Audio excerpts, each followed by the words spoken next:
जिल्हा शासकीय रुग्णालय धुळे कर्मचारीवर तीक्ष्ण शस्त्राने हल्ला, कर्मचारी जखमी तर हल्लेखोर पोलिसांच्या ताब्यात। याबाबत अधिक वृत्त असे की धुळे शहरातील जिल्हा शासकीय रुग्णालय येथील कर्मचारी समीर कुरेशी आपली ड्युटी बजावत असताना सकाळी धुळेकर नागरिक रुग्ण मोठ्या संख्येने या ठिकाणी चलन घेण्यासाठी उपस्थित होते।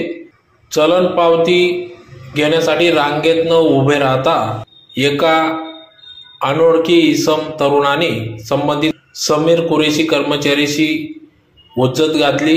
वाद घालीत कर्मचाऱ्यावर अंकुची तीक्ष्ण हत्याराने हल्ला चढवला।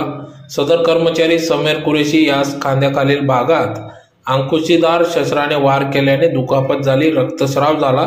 त्यास रुग्णालयात दाखल करण्यात आले असून सदर घटनेची माहिती मिळाल्याने पोलिसांनी हल्लेखोर इसमास ताब्यात घेतले असून पुढील तपास चालू असल्याचे समजते।